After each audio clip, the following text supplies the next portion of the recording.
Hey, I get it. You've probably spent a few minutes scrolling through endless speaker reviews, wondering if you'll end up with a set that sounds amazing in your living room or just another pair of pricey bricks gathering dust. The thought of splurging on something that doesn't really match your space, your music taste, or your budget is a real worry. And you're not alone. People keep asking, is this the right speaker for my modest apartment, or am I better off waiting for a better deal? If you're looking for a clear answer before you click Add to Cart, stick around. Link is in the description if you want to check the product details on Amazon.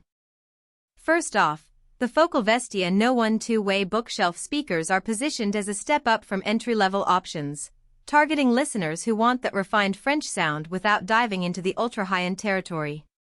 They're sold as a pair, finished in a sleek matte black that blends nicely with most core, and they're built in Focal's own workshops in France. That Made in France label isn't just a badge, it means the company has direct control over the manufacturing process, which often translates to tighter tolerances and a more consistent sonic signature across units. What makes the Vestia N1 unique is Focal's Slatefiber cone technology. Instead of the traditional paper or woven fiber, Slatefiber is a recycled, non-woven composite that aims to reduce distortion while staying rigid. In practice, that means you'll likely hear a cleaner mid-range, think vocal tracks or acoustic guitars, without that wobbly feeling some cheaper cones produce when they're pushed hard. The tweeter, meanwhile, uses an inverted dome design that's also made in France. The dome is meant to give a smoother high-frequency response, so you won't get the harshness that can plague cheaper dome tweeters when you crank up the volume. Now, let's talk real-world placement. Because these are bookshelf speakers, you have a few options: on a dedicated stand, perched on a solid piece of furniture, or even wall-mounted if you're comfortable with a bracket. The Vestia N1 has a front vent that's designed to focus the sound towards your listening position, which can be a nice trick if you're dealing with a small room and you want a bit more forward impact. In my own apartment, I placed them on a pair of short stands about a foot from the wall. The sound was punchy enough that the room didn't feel dead, but it also didn't overwhelm my neighbors when I hit moderate volume levels. That balance is something many listeners appreciate: loud enough to be immersive, but not so aggressive that you're constantly worrying about complaints. Who should consider buying these speakers? If you're an audiophile who's already comfortable with a decent stereo setup and you want a step up that delivers more detail without breaking the bank, the Vestia N1 is worth a look. They pair nicely with a modestly powered integrated amplifier, say something in the 50100W per channel range, and they'll shine with well-recorded music, especially jazz, vocal jazz, or classical pieces where nuance matters.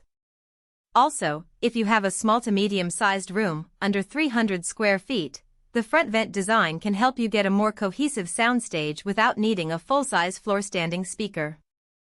On the flip side, if you're hunting for a speaker that can double as a home theater mainstay, these might fall short. The two-way design is great for stereo music, but they don't have the extra drivers or the higher power handling that larger floor-standing models bring to movie soundtracks. Additionally, if you're a bass-heavy listener, think EDM, hip-hop, or any genre that relies on deep, thumping lows, you'll probably need a subwoofer to complement the Vestia N1. The Slatefiber cone does a decent job on low frequencies for its size, but there's only so much a bookshelf can do without a dedicated sub. A practical weakness that shows up after several weeks of use is the need for careful positioning. Because the front vent is designed to push sound forward, placing the speakers too close to a wall can actually cause a slight boominess in the bass region. It's not a deal-breaker, but it does mean you'll spend a few minutes experimenting with distance to find that sweet spot. Another point to consider is the wiring. The speakers come with standard 4mm binding posts, which is fine for most modern amplifiers, but if you're still using banana plugs, you'll need an adapter. It's a tiny inconvenience, but something that adds up if you're trying to keep the setup tidy. Value for money is always a hot topic. The Vestia N1 sits in the mid-range price bracket for bookshelf speakers, definitely higher than the baseline budget entrants, but still below the high-end reference models. In my view, you're paying for the French craftsmanship and the Slatefiber technology, which does deliver a noticeable improvement over generic MDF or basic paper cones. If you compare them to a pair of similarly priced speakers from other brands, the French unit tends to have a more refined high-frequency texture, which many listeners describe as airy rather than tinny. That could be the